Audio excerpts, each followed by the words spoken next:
research. I was the principal investigator in over 30 pediatric vaccine trials. I was the medical director of clinical research for our larger health system for 13 years, so I enjoy looking at data. Retirements give me the opportunity not only to do that, but to also speak from a point of view that is unconstrained by the bureaucracy over me. I think that's important. I'd like to point out something about research in general terms. Research leads to data, but then the big problem with data, it has to be interpreted in order to come to any kind of conclusions. Here's where the bias comes into play, and we all have it, even the most hard-nosed skeptic. The following represents my bias formed by my years in clinical research and spending over half my life observing children. After looking at the data for and against masks in children as a means to protect against serious coronavirus disease, it's my conclusion that the data is not compelling one way or the other. There's some to suggest that it helps, some that it doesn't. So this is not compelling data. However, I do find compelling the data which shows that mask wearing can be harmful to the emotional well-being of children. Amen. It's consistent with everything that I've observed over my many years, that the most well-developed kids were those who made good eye contact, were able to best interpret body cues, body language, interpret facial expressions, that type of thing. There was even a study done like 40 years ago or so, I guess. It's a very simple study that showed that newborns spent much more time looking at a picture of a mouth and a nose and two eyes that were arranged in a face rather than those same facial features in disarray. I think the difference was tenfold or something. So it's my considered opinion that the good parents of this community, along with their child, be allowed to make any decision regarding mask wearing at school. We never mandated mask wearing in my 30 years in the pediatric office, even though we had a waiting room full of sick kids, even during the flu season. And the flu, influenza is a disease that closely parallels COVID. Actually, the typical kid with influenza is quite ill-appearing, unlike the average kid with COVID. Thanks. Amen. Thank you. That was my doctor, too. Thank you, Dr. Hines, for something well said. My name is Martin Comstock. I'm a retired pediatrician. Well I respected. serve families in Berrien Springs, Richmond, Stevensville, and as far away as Paw Paw. In my office, we recommended vaccinations and shots. The flu is a shot. COVID is a shot. Vaccinations against childhood diseases like measles, mumps, chickenpox. We recommended those. We did not mandate vaccinations. I answered questions, and I did my best to teach my patients the reasons why I recommended vaccinations. But not all families chose to vaccinate. I continue to care for those families who chose not to vaccinate. And I took care of some of the expected complications of not having that vaccine protection. It's not fun making hospital rounds on someone with breathing problems for 2 weeks. Vaccinations could prevent that. But I'm here to talk about masks, the mask mandate. I understand that if you're an extracurricular sport, you wear the uniform the coach says you must wear. But you have a choice to participate or not participate. You're not forced to participate in football if you don't want to wear the uniform. If you want to participate, you wear the uniform. There is a choice.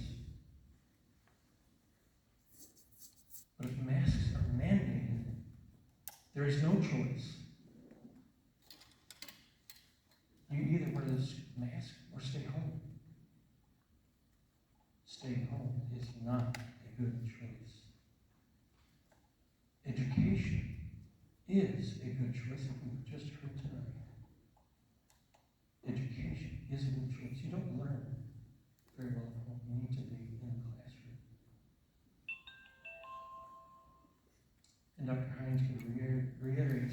studies about masks. And if you look at schools and comparing to schools that have masks, also look at school districts that have no mask mandate and look at the health outcome of those schools. Make careful comparisons. Don't do something dull and unthinking.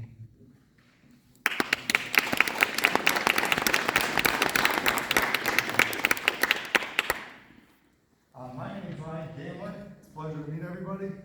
I'm coming here. You obviously have a money problem. The quarantines are the problem. And with Courtney Davis's advice, you can get rid of them if you wear a mask, right? And you can have 3 feet of social distance instead of 6. You know where she came up with this data? She just took numbers like you did. She cherry-picked the data, compared to a couple schools, and that data, let me tell you, is not a peer-reviewed medical study like these gentlemen just read off to you. I can tell you the University of Florida found 11 pathogens on the mask. You have a positive mask study that is peer-reviewed. Peer-reviewed means by people like yourself. They're qualified in an area of, you are in schools. Those gentlemen are doctors of medicine, which you are not, sir. And you are not the police. You don't tell people they're going to stay in prison or go. Or Well, one watch is, them but with apparently security that's not a cameras conflict. and be like, you're quarantined. Well, you don't even give them a chance to explain. Just get out of my school. This needs to end. There's 55 schools in the state of Michigan now that got rid of quarantines. Edwardsburg is leading the pack. Woo! If you got COVID, stay home. Where's those data numbers? The athletes don't need the PCR test. There's a carcinogen you're shoving up your nose. And some school districts are requiring it for every day of 10 days. Screw that. Okay? You heard what I had to say. Please think carefully on it, as the gentleman said. I'm recording this all for documentation for your choices in the future, please. Because you are not the law, you are not doctors. You're here to educate our children, keep them in school. And Michigan's a one consent state. Good evening, I'm Susan Emo. Didn't write anything down, but I have a son who's on his second quarantine of the last 3 weeks. So he's missing basketball, missing school. He's trying to bring his grade up to an A in one of his classes. Has emailed a teacher twice, hasn't got a response. There's not, I would say, almost any schoolwork that's being done during this period of time. I can't really fault the teachers, because you're teaching a class, you're probably getting emails from 3 or 4 or 5 kids or 10 kids that are quarantined and trying to figure out what they're supposed to do. So you have to do classroom work and then also try to figure out how to email kids. It's not good for anyone. Of course, I advocate for letting parents make the choice on whether their kids are quarantined or not. I don't know what you guys can do to start talking to other doctors, the health department. Like I said, this is Charlie's second quarantine, no symptoms, no, he was around teammates that were positive, things like that. No symptoms. He should be in So school. I'm not really sure that even, mask mandates would help anything. I think that parents can make the decision whether, if you get a phone call and says, hey, your kid was in close contact with someone that has COVID, here's the symptoms to look out for. Okay, fine. My husband and I are comfortable enough to make that decision on whether we're gonna send him, we talk to our kids about sneeze, cough in your elbow, wash your hands, those kind of things. COVID's gonna be here forever, and we can't quarantine forever. Second thing is regarding the threats that have been going on. I know we've been getting emails and everything. Maybe a part of those emails I would also like to see is something for parents, that parents, you need to talk to your kids about this, and there are going to be consequences if you are making these things happen. Because I think that, you know, school is being disrupted, and I think those consequences need to be laid out and prosecutions. And, third,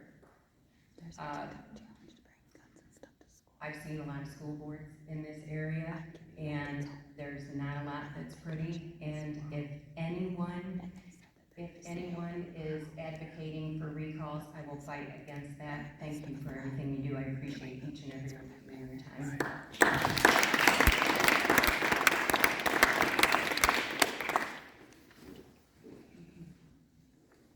Good evening. I'm Belcher. Yes, yeah. Dr. Fauci co-authored a paper in '08 that said the pandemic deaths from the 1918-1919 Spanish flu were mostly from bacterial pneumonia from people wearing masks. My mom just retired from nursing in South Bend. She told me last fall the hospitals were filling up, but it was not from COVID at that time. It was from bacterial infections from people wearing masks. England's Deputy Chief Medical Officer, Jenny Harries, has warned mask trap viruses, causing their inhalation, including bacteria, fungus, yeast, and molds, which can be more deadly than COVID. Dr. Lee Merritt served for 10 years as a military spine surgeon. I spent 40% of my life in a mask, and I can tell you in my entire career, nobody was ever talking about masks as a control for viruses. Viruses pass right through and around them. Even the best medical masks cannot screen out, protect from this type of small particle virus. The atmosphere and the whole air fluidity is filled with viruses. We have it around us all the time. You can't mask that away. Dr. Jim Meehan is a surgeon and former medical journal editor. He explains why masks are not based on sound science. He said there isn't one honest surgeon who, while knowing they had a virus, would feel comfortable performing surgery with a mask on because they would know the mask doesn't stop the transmission. He stated that once a mask is touched, it's useless. Once it's reused, it's useless. Once it's moist, it's useless. Once it's put in a pocket, it's useless. And unless it's sterilized after use, again, it's useless. He says nobody should be walking around with masks on. Dr. Vernon Coleman states, wearing the same mask over 2 hours is dangerous. Wearing masks more than once is dangerous. Failing to wash cloth masks will accumulate bacteria, fungus, and viruses, all of which are breathed in. Touching the mask makes it worse than useless and should not be done. Putting a mask in a pocket, putting it back on is very dangerous. All of this causes throat and chest infection, and masks lower oxygen levels. The New England Journal of Medicine published in May of 2020, wearing a face mask outside of healthcare facilities offers little, if any, protection. And widespread masking is a reflexive reaction to anxiety. Please consider this in your discussion about masks. Thank you.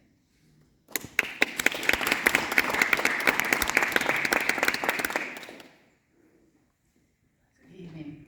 Many of you may know me as Nurse Marilyn. Some of you I know are smiling at me right now. I am a 1968, a long time ago, graduate of this wonderful Berrien Springs school system with a 40-year plus BSN degree, and I work primarily in pediatrics. I helped create the Well Child Clinic at the Berrien County Health Department, as well as doing role modeling and behavior modification for children at risk through Riverwood and a wonderful therapist called Betty Bell. I don't know if any of you would know her. I spent my last years working for Southwestern Medical Clinic as a clinical nurse, primarily devoted to pediatrics. Today I'm here because I feel strongly that this mask mandate will not accomplish what you think it will. As the gentleman before me cited some statistics, I also want you to know I had to be specially trained to fit test N95 masks. I'm getting some acknowledgement there. If you don't know how, if you're not fitted for it, it's worthless. And the masks that our people are making from home, out of material, or they're buying blue masks, as the gentleman just cited, are really not accomplishing what you think they are. They will not stop the virus. You might as well wear a mask made out of gauze. And quite frankly, I ran into a lady who was wearing one out of gauze because she was too afraid to not comply. Currently, you are deciding whether to mandate masks next year. We don't know what will happen over the next 2 weeks, but we do know that our young shamrocks are losing school time with quarantines, when in fact they have a 99% recovery rate. Those children who fall out of the percentage, as Dr. Comstock mentioned, is a travesty. But unless you're God, we can't do anything about it. Amen. You have received many printed documents, I'm understanding, that support how masks do more harm than good with kids, especially when you think about the CO2 ratio, the acne breakouts. And most important, as far as I'm concerned, is the fact that they can't know if the approaching person is happy, sad, or worse yet, mad. I understand your position is difficult, but what's so hard about letting the parents decide if their child wears a mask or not? Do you know how many children and young adults have developed natural immunity? They don't need a mask. Please think of the kids, not let the fear drive your decision. Give the decision to the parents. Thank you.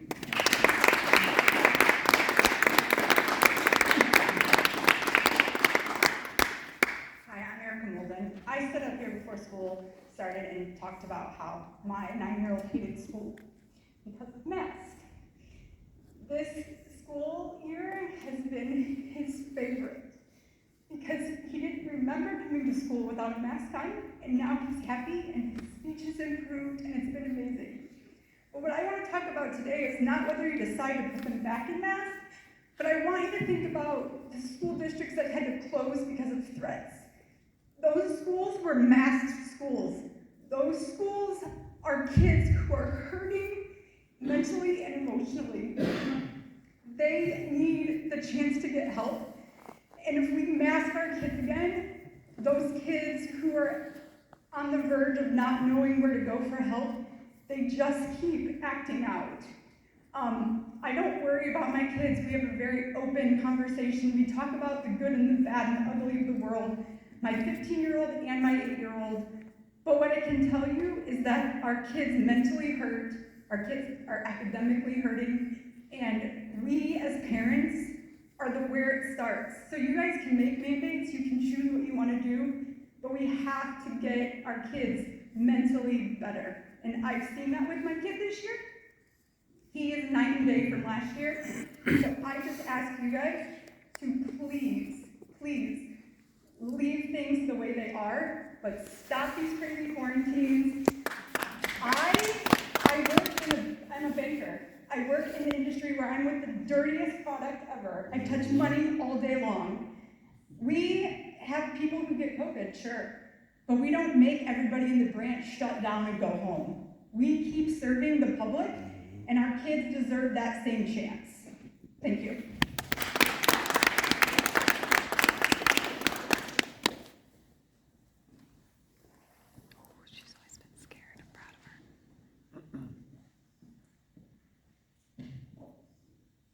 My name is Stephanie, and I want to start by saying thank you to the one board member who has responded to any of my emails. They know who they are, and the rest of you need to learn who your constituents are and who you're supposed to work with and not against. On to masking. Berrien Springs as a district has an infection rate of 0.04, and that's according to the health department. There are only 3 schools lower than us, and only one of them is in mask. All the other schools in the county that are masking have rates ranging from 0.05 to 0.13. As of today, Berrien Springs has a total of 8 cases per the health department. That's 8. If you're thinking about masking to prevent quarantines, then you have the power to stop that. There are no mandates or public orders from the county, state, or federal level requiring them. I've emailed you that information. There are only guidances from our local health department, so it is up to the board if you follow it or not. COVID is not going away. It'll be around forever like the flu and colds. So when are we going to stop treating like it will? Thank you.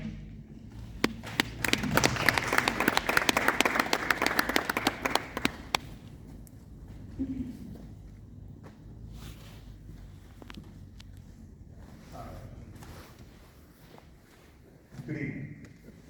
My name is Chris Sheehan. I live over on Gar Road.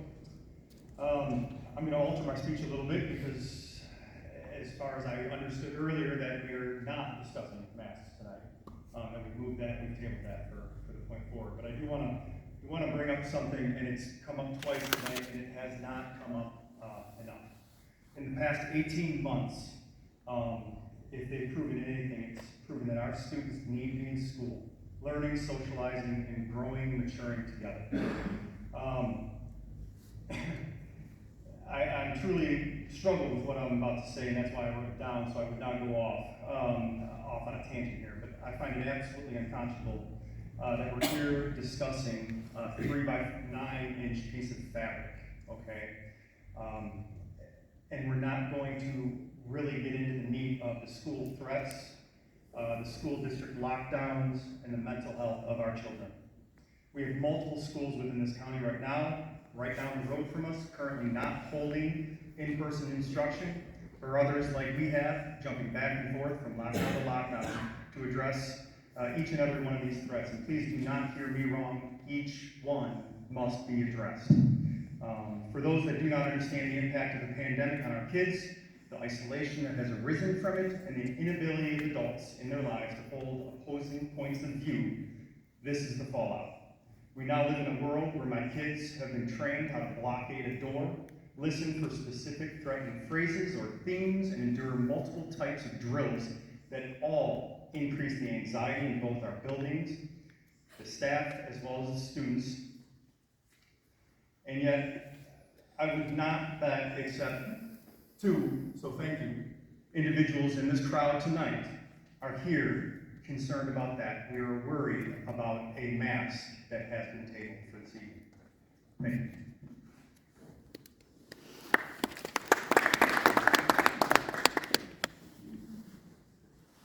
Well, my speech was going to be about the masking, but I changed it up a little bit because you tabled it, but then you talked about it anyhow. And Dave, you kind of showed your colors there because we could all tell you were pretty testy in your exchange with Eric.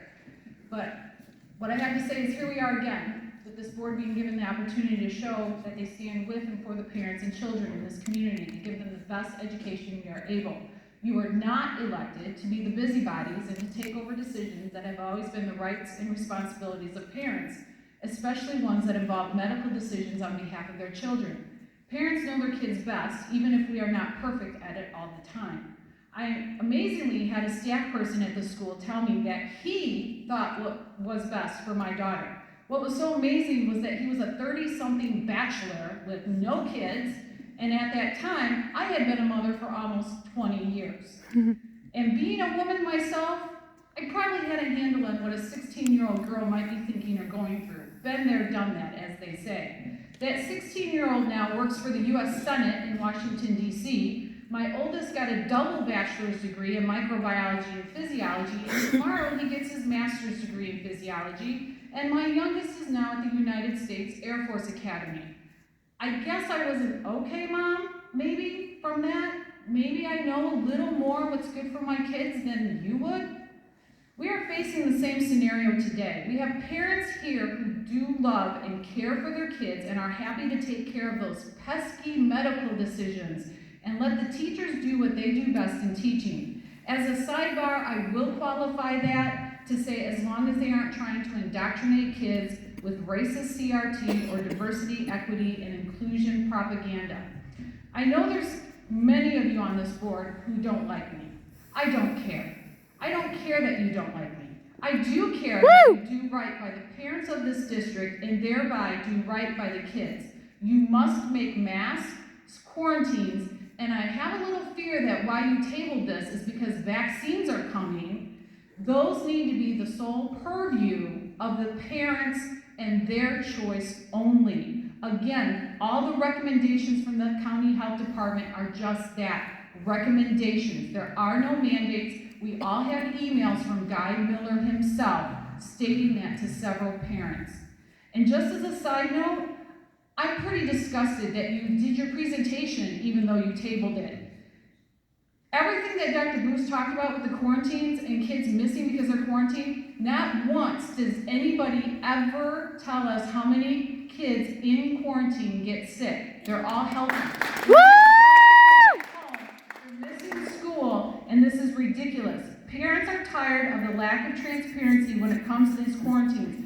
Here's a clue. You have to have kids get sick in quarantine and staff members in order to prove that a quarantine is necessary. If nobody ever gets sick in quarantine, it's not necessary.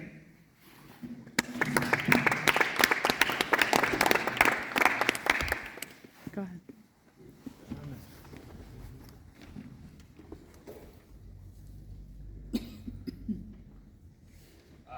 Wanted to talk about like he said earlier, about the emails we've been getting about the lockdowns and everything, and I just got an email today about a TikTok challenge going on tomorrow.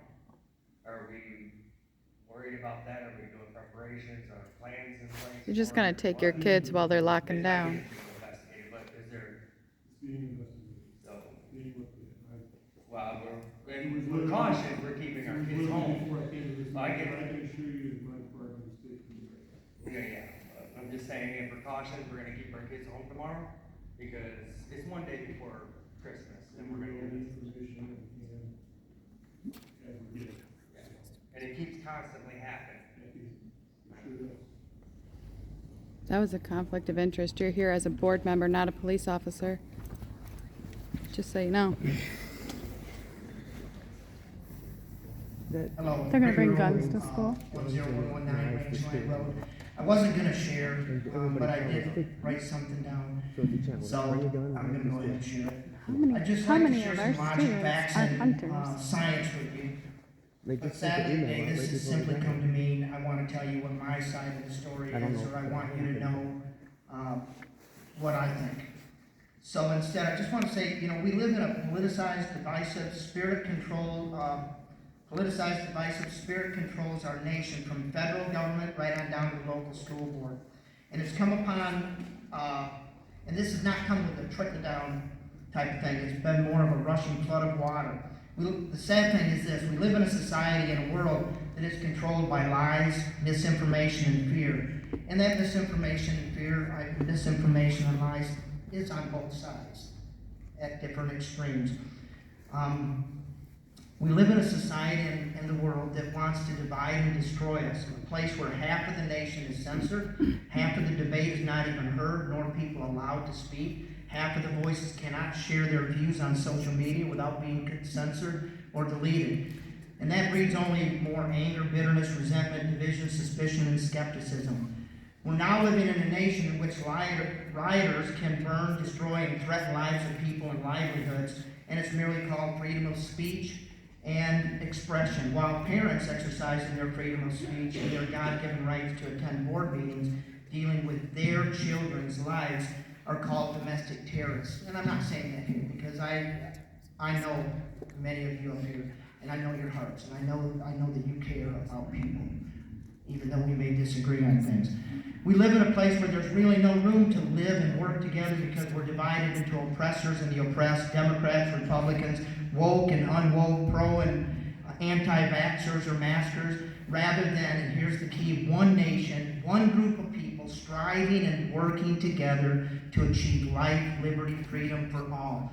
Is it any wonder that our children and many adults are confused as we see a great cloud of depression engulfing our nation and the world? It's why we see an increase in violence and suicide, why we see a nation which is filled with anger, hatred, fear, and confusion and hopelessness. My proposal is that we need to take and work together. First, two things that we have to remember is that they're our kids, we have a right and a responsibility to be involved in their lives. And second, that there's good people on both sides, and we really need to listen to one another, respect one another, and sit down. So it Because comes he to was my two conclusions overstepping. is He's not that supposed we to need to be get the bringing county, police state, matters federal in when he's the government Board of really out of our Education. schools He and can't not separate the dictating what two. needs to be done with our children. That's what makes us strong. And basically not get to where we're in these little 3-minute discussions where we can sit down and really honestly work and talk it out. Mr. Pesci always says, the choice is yours, make it a great day or not. I'm going to say we have a choice, and that choice is simply a civilized discussion or a civil war. that's where we're headed. Thank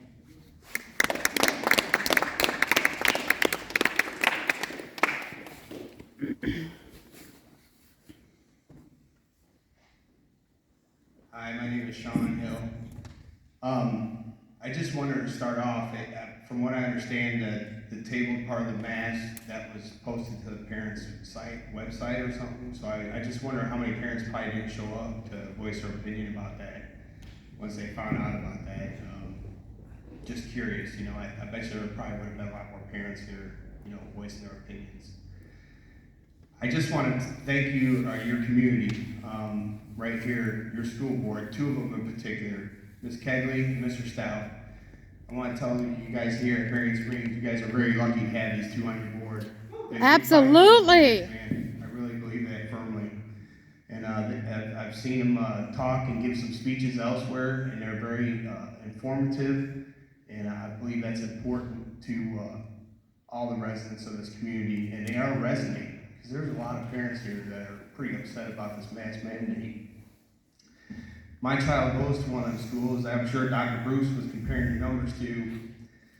I'm here to tell you, from my student who goes to that school, it's a lie. These masks, they have to wear these masks yet, and they're still quarantined kids. So that's totally a lie. You want to know why? Because they go sit in the cafeteria and eat lunch, and they take their mask off. And if somebody gets sick with COVID, and they're sitting next to them in the cafeteria, they quarantine them. So it doesn't matter whether you have a mask on or not. That's a total lie. They're quarantined kids wearing masks. It's ridiculous. We're supposed to be adults.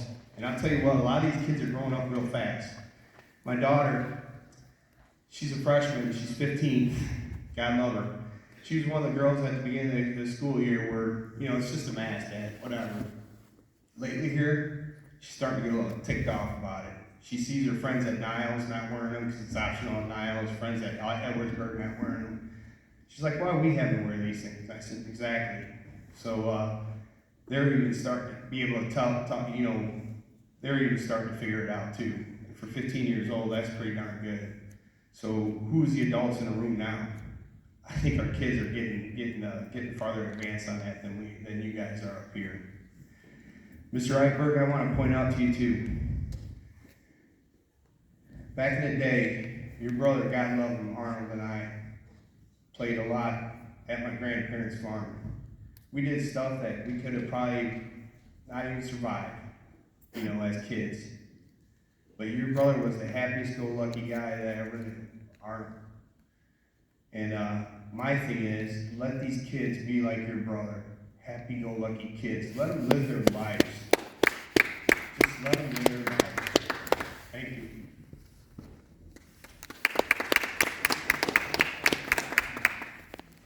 I have a question. Let him speak. I think You you do allow tabled if the everybody's mask. spoken. And the question is all of this discussion that we've heard tonight for naught? Or do you pay attention to that when it comes to picking the mask mandate off the table? For not. Is what we've said tonight for naught, or will it mean something? It will mean something. Say that out loud so everybody can hear. Thank you.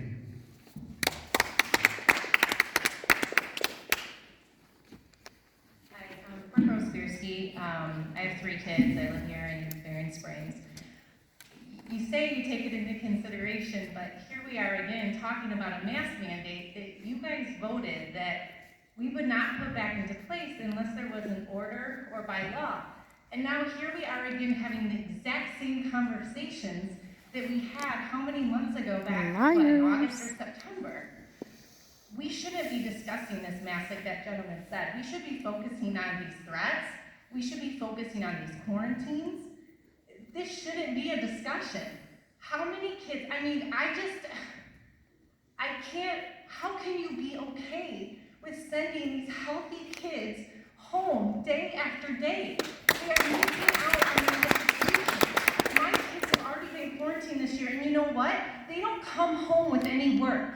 It took my middle schooler 30 other 5 friends and they played basketball all day. So if you think these kids are coming home and they're isolating, that's absolutely untrue. What do you think all these high school players are doing? They're out there hanging out together when they need to be in a safe place at school. These other kids too, and I've talked about this before, when you take them home, you're isolating them. Some of these kids don't have food, some of these kids don't have a safe place. I'm a social worker. I interview kids that are sexually abused and physically abused, and the level that I am seeing is unreal. I've been doing this for 15 years now, and the trauma and the anxiety that these kids are experiencing because they're not in school, they're fearful. And that's what we need to stop. We need to stop this whole mask thing again, and let's focus on what really matters. Thank you. Amen. This is just a second. And to keep promises and hold them true, please update Section 8 of the board minutes. Doesn't have to be perfect. Show that this happened, please. How about all the Section 8s? Because they're all missing.